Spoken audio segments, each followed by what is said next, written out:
ये question JEE mains 2024 में आया और ये सीक्वेंस और सीरीज नाम के चैप्टर से है जो क्लास 11th में है।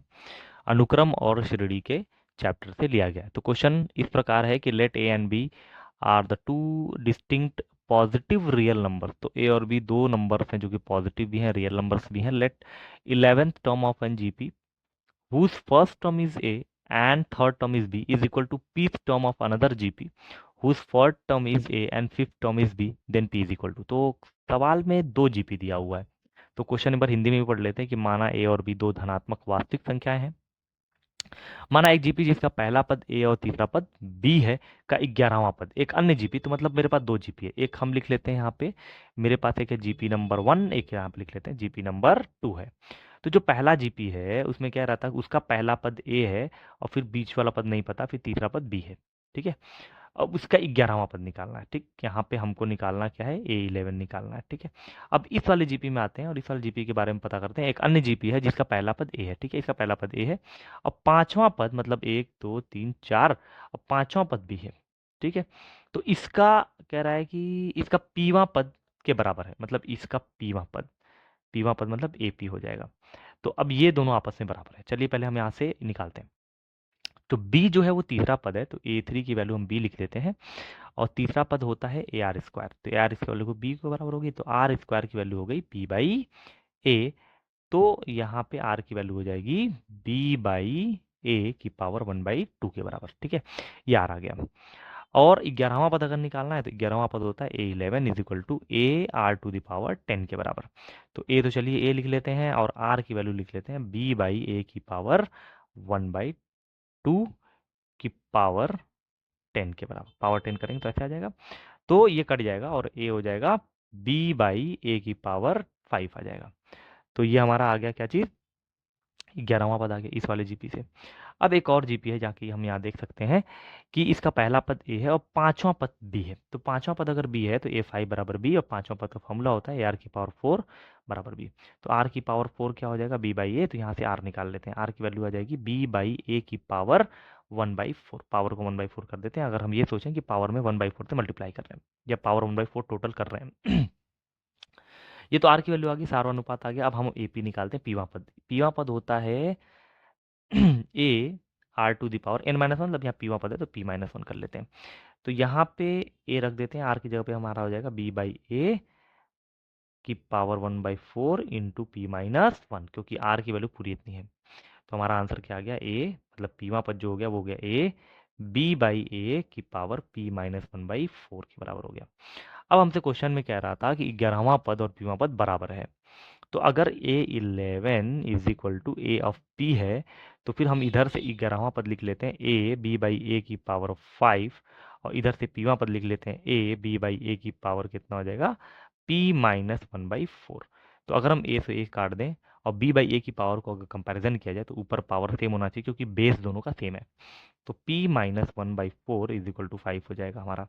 अब इसको सॉर्ट आउट कर लेते हैं, तो यहाँ से p की वैल्यू आ जाएगी, तो p-1 की वैल्यू आ जाएगी 5 4 द 20। तो इधर प्लस हो जाएगा तो हो जाएगा 21 के बराबर।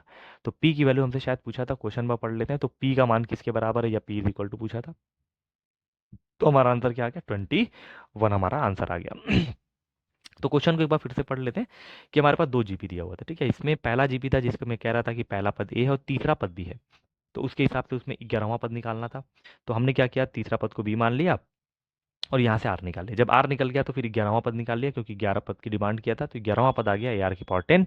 ए आर की पावर 10 होता है ए आर मतलब बी बाई ए की पावर 10 10 रख दिया, 5 आ गया। तो ये 11वां पद निकाल कर छोड़। फिर दूसरा जीपी दिया हुआ था जिसमें क्या रहा था कि एक ऐसा जीपी है जिसका पहला पद तो ए है लेकिन उसका पांचवां पद बी है। तो पांचवां पद बी के हिसाब से हम आर निकाले, तो आर हो गया बी बाई ए की पावर 1/4। उसका पीवा पद निकाला गया, उसका पीवा दिया है और कह रहा था पीवा पद 11वां पद के बराबर है। तो फिर हम इन दोनों की वैल्यू को इज इक्वल टू कर दिए। जब बराबर किए, कंपैरिजन किए, तो हमारा पी की वैल्यू कितनी आ गई, 21 आ गई। यही हमारा क्या है, फाइनल आंसर है।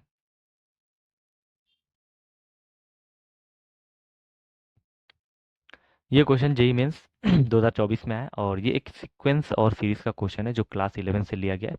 और ये क्वेश्चन जीपी का है, गुणोत्तर श्रेणी का है। तो क्वेश्चन कुछ इस प्रकार है कि if in a GP of 64 term, तो हमारे पास एक जीपी है जिसमें 64 टर्म मतलब 64 पद हैं। The sum of all the terms is 7 times the sum of the odd terms of the GP. तो पहले हम क्या कर रहे हैं कि जीपी के सारे पदों को जोड़ रहे हैं, तो वो 7 गुना है किसके, the sum of the odd terms के योगफल के बराबर। Then the common ratio of the GP is equal to, तो इसमें कॉमन रेशियो बताना है, मतलब हमको कॉमन रेशियो नहीं पता, 64 टर्म है, एक ही बारे में नहीं दिया तो कोई बात नहीं। सवाल में क्या दिया है, एक 64 पद की एक जीपी है, ठीक है, और सभी पदों का योग, हम इन सारे पदों को जोड़ें तो एक तरीके से ऐसे लिख सकते हैं कि A1 plus A2 plus A3 plus dot dot dot, अगर यहाँ पे लिख दें 64 पद हैं, इन सभी को जोड़ दिया जाए, ठीक है, ये सही है। सारे पदों का जोड़ इज इक्वल टू 7 गुना है किसके, इसके विषम पदों के योग के। तो 7 टाइम्स विषम पद कौन से हो जाएंगे, वो 1 A1 हो जाएगा, A3 हो जाएगा, विषम माने होता है ऑड नंबर, तो ऑड में जो टर्म्स होंगे, 5th टर्म 7th टर्म, इन सारे योगफल के बराबर होगा। अब इसमें गौर किया जाए तो अगर 64 पद हैं तो इसमें आधे सम होंगे तो आधे भी सम होंगे, तो इसका मतलब यहाँ पर टोटल आ जाएंगे 32 पद। अब अगर यहाँ पे पहला पद हम ए लेते हैं तो फिर ये हो जाएगा AR, तो हो जाएगा ये, प्लस करते जाते हैं, ये हो जाएगा AR square plus dot dot dot, 64 पद हो गया। और इसी प्रकार यहाँ पे हम लिखते हैं, पहला पद ए हो गया, तीसरा पद हो गया AR स्क्वायर, पांचवा पद हो गया AR की power 4 plus dot dot dot, कितने पद, 32 पद, ठीक है। अब यहाँ पे देखा जाए तो एक ऐसा जीपी है जो 64 पद का है और उसके हमको सम करना है, जिसका पहला पद ए है। तो हमारा फॉर्मूला क्या है, एपी के एन पदों का योगफल का फॉर्मूला होता है a r to the power n minus one. तो आर हमारा आर है, क्योंकि इसमें देखा जाए तो हमने आर माना था, तो आर की पावर एन मतलब 64 माइनस वन बटा में एन माइनस वन, तो 64 minus, sorry r minus one होता है, आर माइनस वन हो जाएगा। और यहाँ पे 7 टाइम्स लिखेंगे, ब्रैकेट बना लेते हैं, ए है।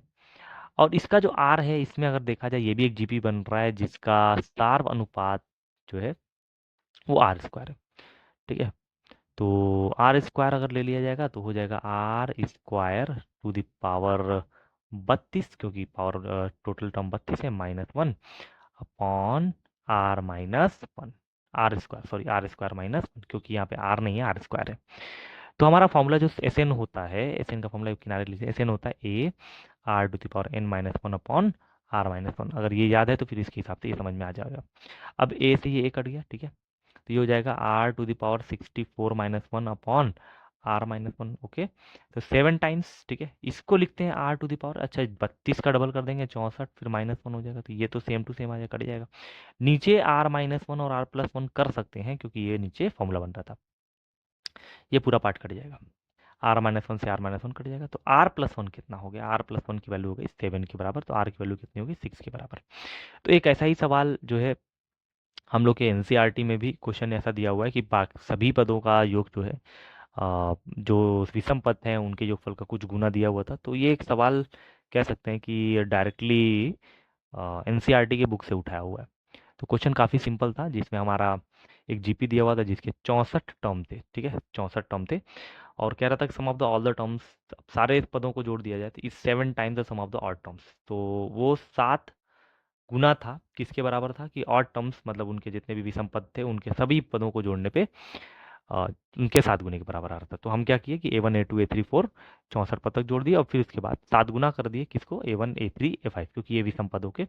तो अगर 64 पद टोटल थे तो विषम भी हमारे 32 आ जाएंगे, सम भी हमारे 32 आ जाएंगे। फिर एस एन का फॉर्मूला क्या होता है, एस एन का फॉर्मूला होता है a r to the power n minus one upon r minus one, अगर यहाँ पे आर की वैल्यू को हम ग्रेटर देन वन मानते हैं तो कोई बात नहीं, हम आर की वैल्यू को ग्रेटर देन वन मान ही लेते हैं। और कॉमन रेशियो हमसे पूछा था, तो फॉर्मूला यहाँ लगाया गया, इसमें जो है ये भी हमारा जीपी था जिसमें आर जो था वो हमारा क्या था, कॉमन डिफरेंस था, मतलब कॉमन डिफरेंस करें मतलब ये एक सार अनुपात था, कॉमन रेशियो कह सकते हैं। तो कॉमन रेशियो आर था, तो उसके हिसाब से ए आर की power 64 minus one upon r minus one, इसमें 7 टाइम्स ए आर की पावर, आर मतलब यहाँ देखा जाए तो यहाँ पे जो कॉमन डिफरेंस सार्वनुपात था, कॉमन रेशियो जो था वो आर स्क्वायर था, तो आर स्क्वायर की पावर 32 करना पड़ेगा, 32 पद है तो आर स्क्वायर की 32 minus one upon r square minus, फिर सबको सॉर्ट आउट किया गया तो आर की वैल्यू आ गई 6 के बराबर। यही हमारा क्या है, फाइनल आंसर है, फाइनल आंसर है ये।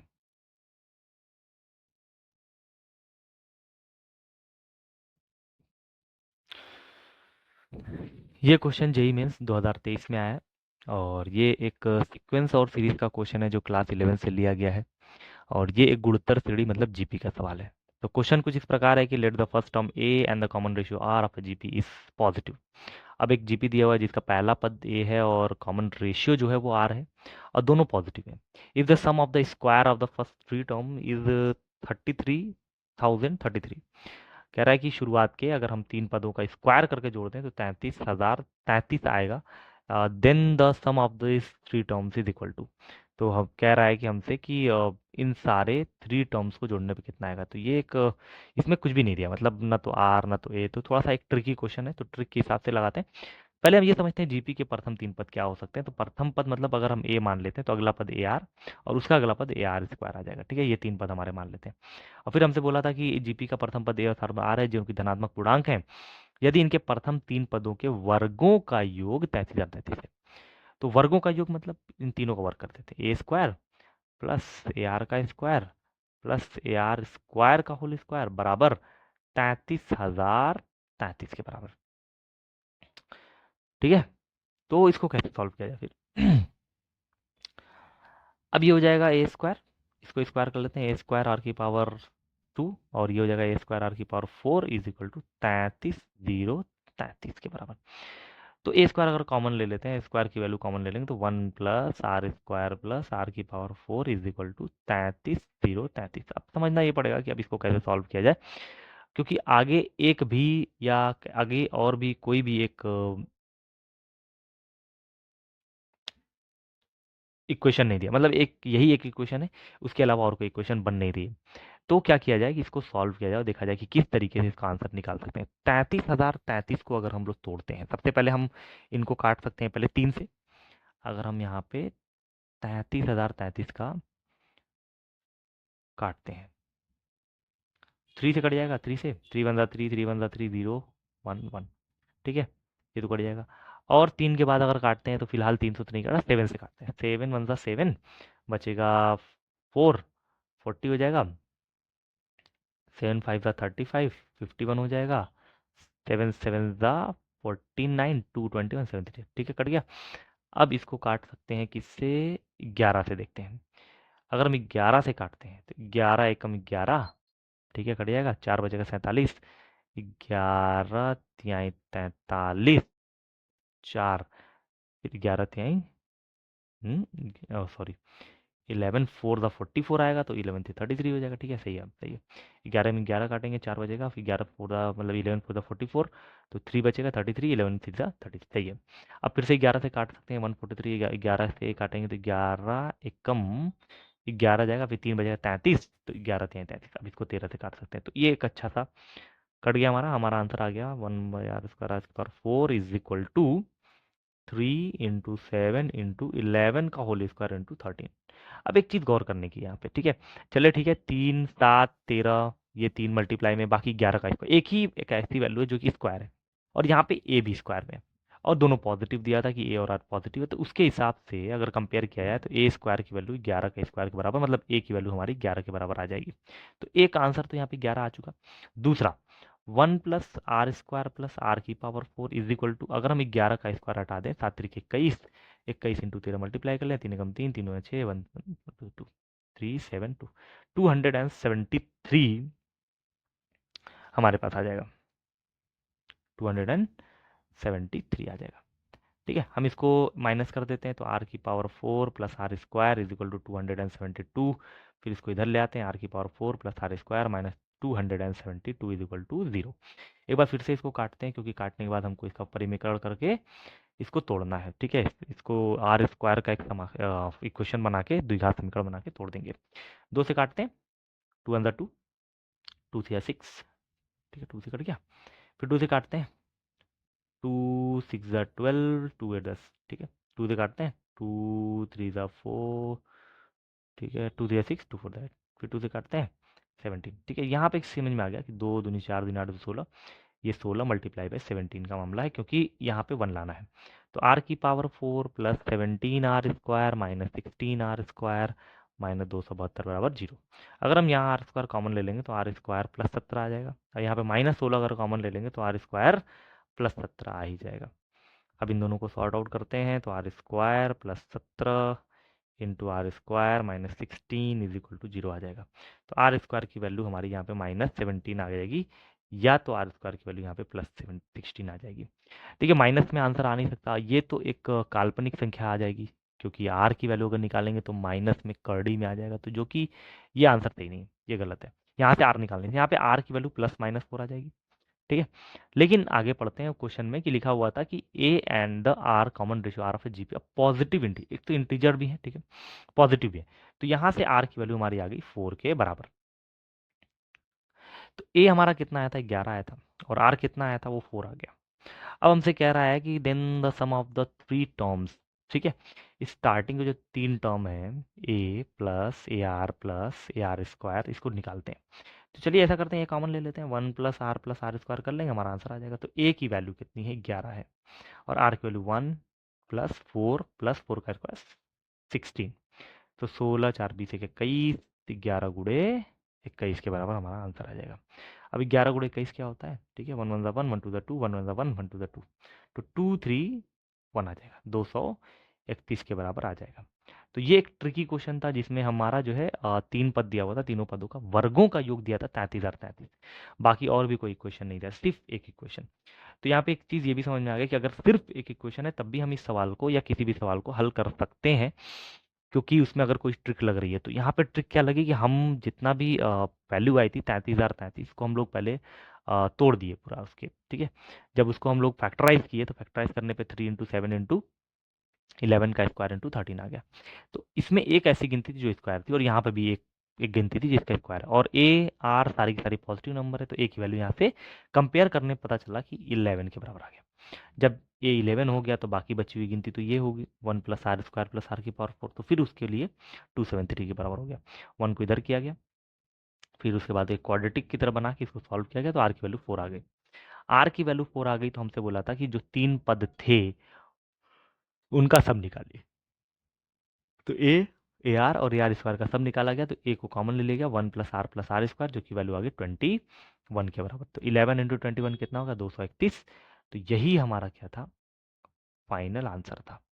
तो अगर हम ऑप्शन में चेक करेंगे तो ये ऑप्शन ज़रूर मिल जाएगा, 231 के बराबर।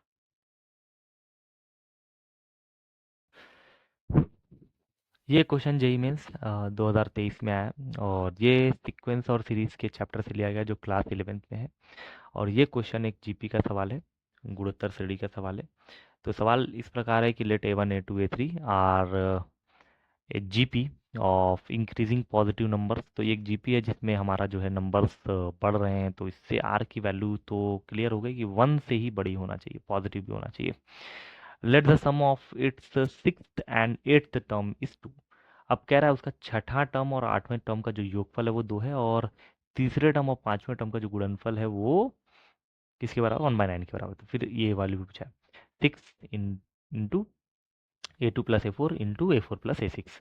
तो सवाल एक तरीके से हम लोग पहले भी लगा चुके हैं ऐसा सवाल, तो फिर से कर लेते हैं कि माना A1 A2 A3 वर्तमान पॉजिटिव संख्याओं का एक जीपी है, ठीक है।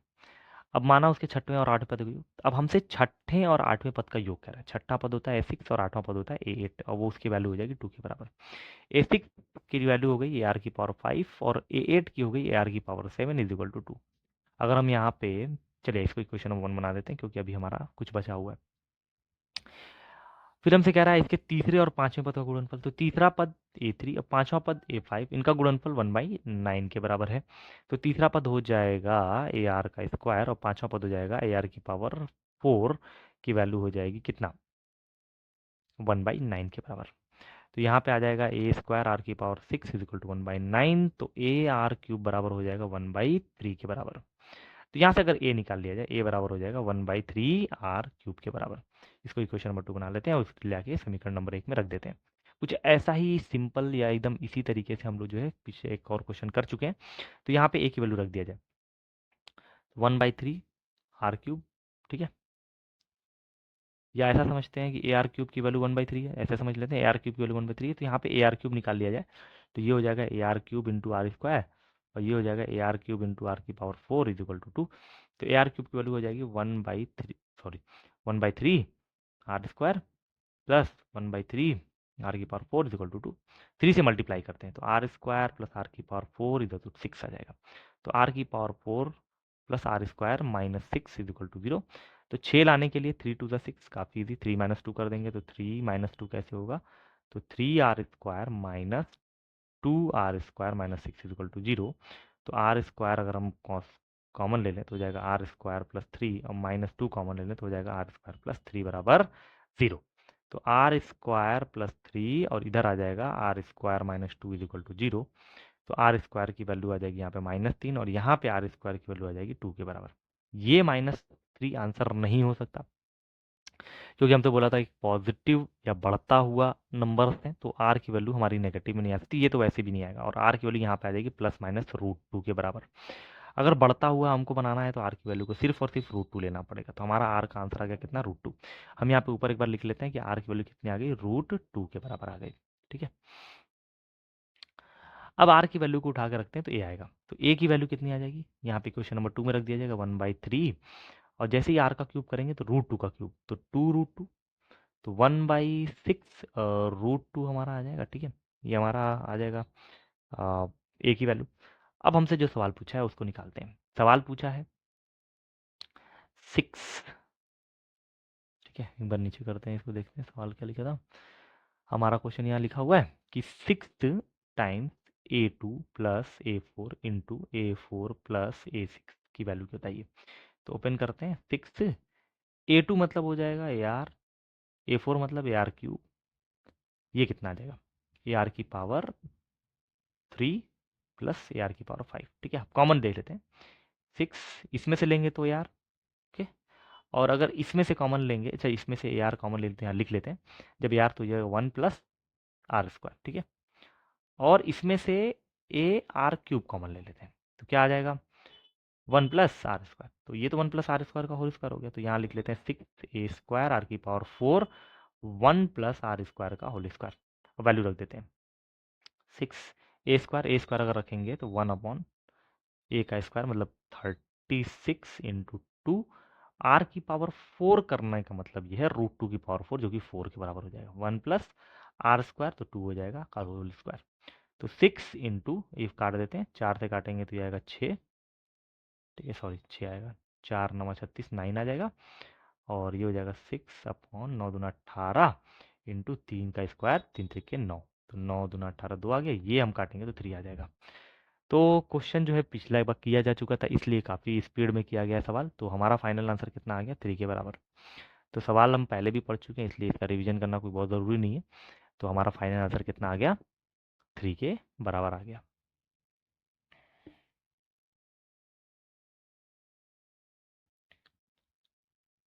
ये क्वेश्चन जेई मेंस 2023 में आया था और ये एक सीक्वेंस और सीरीज का सवाल है। तो ये सवाल फिलहाल एक जीपी का क्वेश्चन है जिसमें एपी का भी यूज़ किया गया, तो एपी और जीपी का मिक्सअप है। तो देखते हैं सवाल क्या है। फॉर अप 2 पॉजिटिव नंबर, हमारे पास 2 पॉजिटिव नंबर हैं ए और b. If a b and 18 are in GP, तो हमसे बोला गया है कि ए बी और 1/18 किस में है, आर इन जीपी। और जबकि आगे बोला गया कि 1/A, 10, 1/B ये है इन एपी में है। तो हमसे बोला है 16A प्लस 12B की वैल्यू बताइए। मतलब इन दोनों इक्वेशंस को निकालने पे हमारा ए और बी आ जाएगा। तो क्वेश्चन हिंदी में भी लिखा हुआ है, पढ़ लेते हैं कि दो धनात्मक संख्याएं ए और बी, और वहाँ पे ए बी के लिए लिखा हुआ है कि ए बी और 1/18 जीपी में है और 1/A 10 और 1/B एपी में। तो एपीजीपी का मसला क्या होता है, देखिए अगर 3 पद जीपी में है तो बीच वाले पद का स्क्वायर मतलब बी का स्क्वायर बाकी दोनों के मल्टीप्लाई के बराबर हो जाता है। तो ए की वैल्यू यहाँ से कितनी आ जाएगी, ए की वैल्यू आ जाएगी 18 बी का स्क्वायर। ठीक है, यहाँ पर रख लेते हैं ताकि अगर ए की वैल्यू को पुट करना पड़ेगा रख लिया जाएगा। अब इस एपी में देखते हैं, अगर कोई 3 पद एपी में है तो बीच वाले पद का दूना मतलब 2 टाइम्स 10 टाइम्स हो जाएगा, तो बाकी दोनों पद के योगफल के बराबर हो जाता है। ठीक है, तो ये हो जाएगा 20 इज इक्वल टू, ये हो जाएगा ए बी, ये हो जाएगा ए प्लस बी। ठीक है, अब इधर मल्टीप्लाई कर देंगे तो हो जाएगा a plus b is equal to 20 AB। अब ए की वैल्यू अगर हम बी स्क्वायर के बराबर रख देते हैं तो क्या होगा, देखते हैं। यहाँ से क्वेश्चन नंबर 1 समझ लेते हैं इसको, और ए की वैल्यू 18 बी स्क्वायर में रख देते हैं। तो ये हो जाएगा 18 बी स्क्वायर प्लस बी बराबर 20 इंटू ए की जगह पे 18 बी स्क्वायर इंटू बी। अगर देखा जाए हर जगह बी कट रहा है तो बी से सारे क्वेश्चन में बी से डिवाइड कर दिया है, तो ये हो जाएगा 18b, ये हो जाएगा +1 इज इक्वल टू 20 × 18 और ये हो जाएगा b²। एक बार मल्टीप्लाई करते हैं, 18×2 = 36 हो जाएगा, 360b²। इसको इधर लेके आते हैं तो -18b -1 इज इक्वल टू 0। अब इसको तोड़ के 360 को ऐसा तोड़ना है कि 18 आ जाए। तो चलिए एक बार तोड़ते हैं 360 को, यहाँ पे ऐसे कर लेते हैं किनारे। 360 को ऐसा तोड़ना है कि 18 आ जाए। तो 2 से तोड़ते हैं 180 आ जाएगा, 2 से तोड़ेंगे 90 आ जाएगा, फिर 2 से तोड़ेंगे 45 आ जाएगा, फिर 3 से तोड़ेंगे तो 3 एकम 3 15 आ जाएगा। एक बार फिर से देखते हैं कि सवाल में हमको 18 लाना था तो कैसे आएगा। अब इसमें से कुछ ऐसा जोड़ा बनाते हैं जिसमें 18 आ जाए, तो 3 × 6 = 12 ले लेते हैं, ठीक है। अगर हम यहाँ से 12 ले लेते हैं तो 15 × 13 लेना पड़ेगा। 30 और 12, अच्छा 30 और 12 का तो हमारे पास एक जोड़ा बन रहा है जो कि माइनस करने पे 18 आ जाएगा। तो हमको लेना पड़ेगा -30 + 12, क्योंकि हमको -18 का रिक्वायरमेंट है। तो 360b² -30b + 12b -1 बराबर 0। कॉमन लिया जाए, इसमें से 30 आ जाएगा पूरा का पूरा 30b, तो क्या बचेगा 3 अगर कॉमन लेंगे तो आ जाएगा 3 × 3 = 12, ठीक है। 12b -1, और यहाँ पे अगर 1 कॉमन ले लें तो आ जाएगा 12b -1 बराबर 0। तो यहाँ से आ जाएगा 12b -1 और 30b + 1 इज इक्वल टू 0। तो यहाँ से b की वैल्यू आ जाएगी 1/12 और यहाँ से b की वैल्यू आ जाएगी -1/30 के बराबर। तो चूंकि a और b को दोनों को पॉजिटिव नंबर बोला था तो b तो ये -1/30 नहीं हो सकता। b की वैल्यू हमारी 1/12 आ गई, एक b का मान आ गया। अब b की वैल्यू को उठा के अगर हम a में रख देते हैं, जो कि यहाँ पे लिखा हुआ है, तो a बराबर हो जाएगा 18 × b²। मतलब हो जाएगा 1/12 का होल स्क्वायर। तो चलिए एक बार करते हैं, 18/12 का स्क्वायर मतलब 12 × 12 कर देते हैं, ठीक है। अब 12 × 12 का मतलब 6 से काटते हैं, 6 × 18, 6 × 2 = 12, ठीक है। अब 3 से काटते हैं, 3 × 4 = 12, 1/8 आ जाएगा। तो चलिए a की वैल्यू भी आ गई, तो a आ गया 1/8, अब b आ गया 1/12। हमसे क्वेश्चन क्या पूछा है, सवाल क्वेश्चन ये था 16a + 12b के वैल्यू बताइए। तो 16a क्या हो जाएगा, 16 × 1/8 + 12b मतलब 12 × b की वैल्यू 1/12। अब 8 से काटेंगे, 8 दूना 16 हो जाएगा, अब 12 एकम 12 हो जाएगा, तो कुल मिला के आंसर आ गया 3 के बराबर, ठीक है। हमारा आंसर आ गया 3 के बराबर।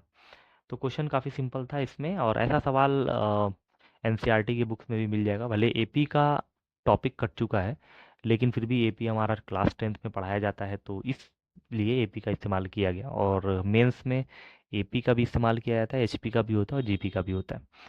तो इसमें एपी का एक बेसिक इस्तेमाल किया गया, जिसमें 3 गिनती अगर एपी में होती है तो बीच वाली गिनती का डबल मतलब 2b = a + c के बराबर होता है। और अगर 3 गिनती जीपी में होती है तो उसका मतलब होता है बीच वाले का स्क्वायर बाकी दोनों को मल्टीप्लाई के बराबर होता है। तो इसी मेथड का यूज़ करके काफ़ी सिंपल और काफ़ी बेसिक क्वेश्चन था। अगर हमको एक बेसिक फॉर्मूला जीपी का पता है या एपी का पता है तो इस सवाल को लगाया जा सकता है। बाकी सारी चीज़ें यहाँ पे कैलकुलेशन की होती हैं, और कैलकुलेशन ये सारा 10th का है। तो पूरा कैलकुलेशन करने पे हमारी बी की वैल्यू 1/12 आ गई थी और ए की वैल्यू 1/8 आ गई थी। फिर सवाल ए और बी का एक क्वेश्चन दिया था, उसको सॉल्व करना था। तो सॉल्व करने पे हमारा फाइनल आंसर क्या हो गया, हमारा फाइनल आंसर आ गया 3 के बराबर।